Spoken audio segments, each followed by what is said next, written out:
Assalamualaikum warahmatullahi wabarakatuh. Perkenalkan, nama saya Faiza Yundasari dengan NIM belakang 489. Saya dari kelompok 1 akan menjelaskan tentang lipid.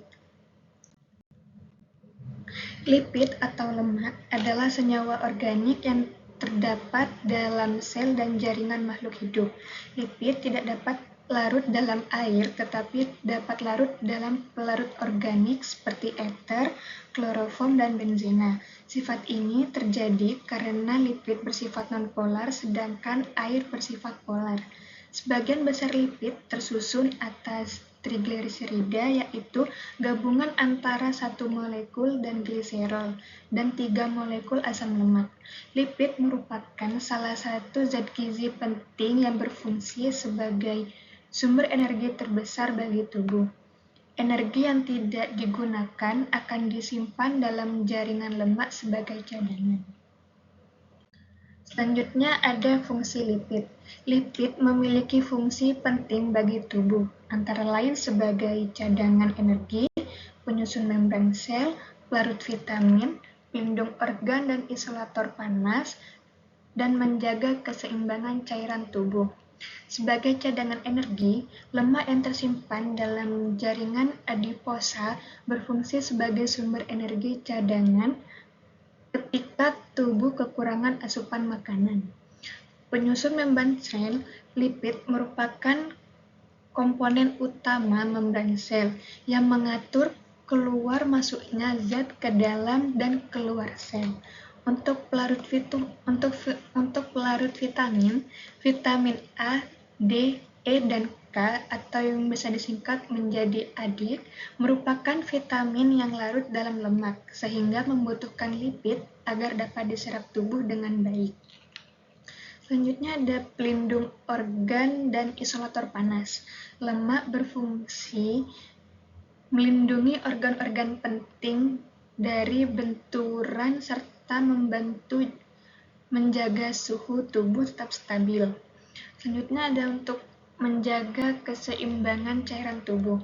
Lipid membantu mencegah kehilangan cairan yang berlebihan dan berperan dalam pelindung tubuh terhadap infeksi. Selanjutnya terdapat jenis-jenis lipid. Berdasarkan strukturnya dan penyusunnya, lipid dibagi menjadi 3 kelompok utama, yaitu ada lipid sederhana, lipid majemuk, dan lipid turunan. Lipid sederhana tersusun dari alkohol dan asam lemak. Contohnya itu ada lemak, ada minyak, ada wax atau lilin. Lemak merupakan ester antara gliserol dan asam lemak. Umumnya berbentuk padat pada suhu ruang. Untuk minyak, membentuk lemak yang cair pada suhu ruang, banyak ditemukan pada tumbuhan. Selanjutnya ada wax atau lilin, ester antara asam lemak dan alkohol rantai panjang, berfungsi sebagai pelindung pada tumbuhan dan hewan. Selanjutnya ada lipid majemuk atau kompleks, merupakan lipid yang berikatan dengan senyawa lain seperti fosfat atau karbohidrat.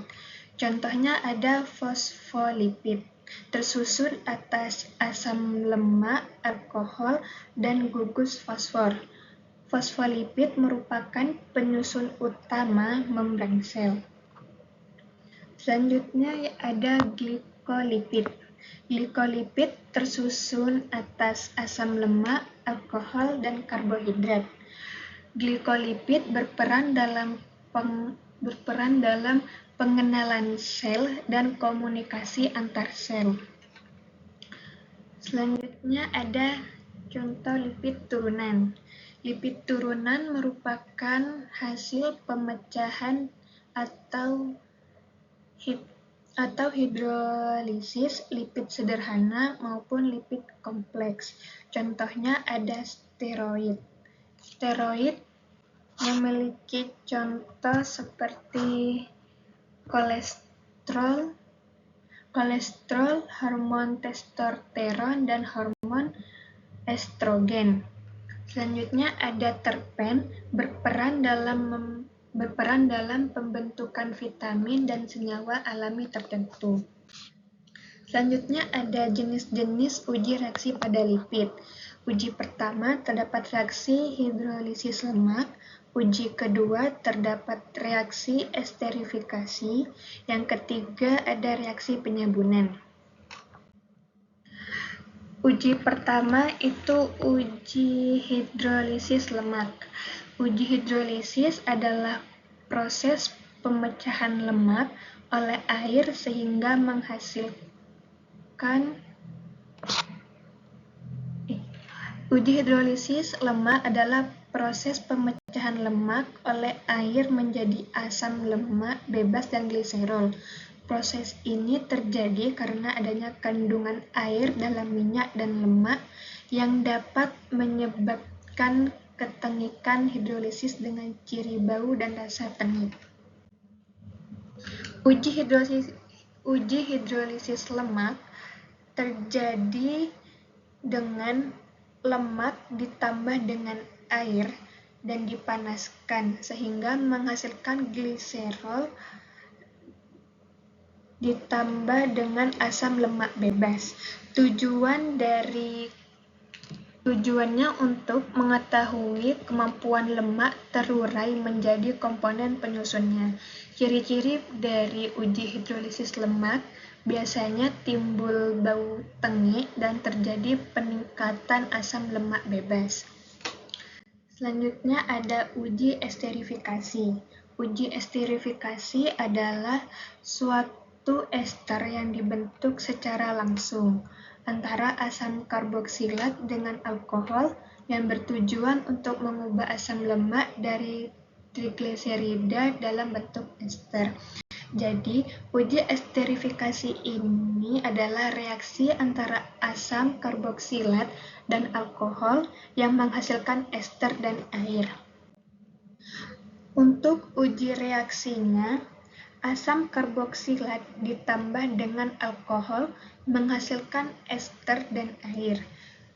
Tujuan dari uji esterifikasi yaitu mengubah asam lemak menjadi bentuk ester sehingga menghasilkan senyawa dengan karakteristik tertentu.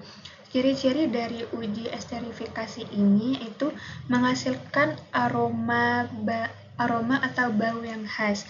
Biasanya banyak digunakan dalam pembuatan makanan dan parfum.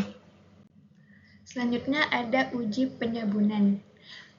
Uji penyabunan terjadi apabila lemak, misalnya gliseril palmitat, dipanaskan dengan adanya alkali yang menyebabkan ester gliserin terkonversi menjadi garam Na-palmitat dan gliserin. Jadi dalam uji penyabunan terjadi reaksi antara lemak dan basa kuat sehingga NaOH yang menghasilkan sabun dan gliserol. Contoh reaksinya, trigliserida atau gliseril palmitat ditambah dengan NaOH lalu dipanaskan menghasilkan sabun atau natrium palmitat dan gliserol. Tujuan dari reaksi penyabunan ini untuk mengetahui kemampuan lemak membentuk sabun. Jadi, kesimpulan dari lipid adalah senyawa organik yang tidak dapat larut dalam air tetapi larut dalam pelarut nonpolar. Lipid berfungsi sebagai sumber energi pelindung organ, penyusun membran, dan pelarut vitamin yang larut lemak yaitu vitamin A, vitamin D, vitamin E, dan vitamin K. Mungkin sekian yang dapat saya sampaikan, kurang lebihnya mohon maaf. Terima kasih. Wassalamualaikum warahmatullahi wabarakatuh.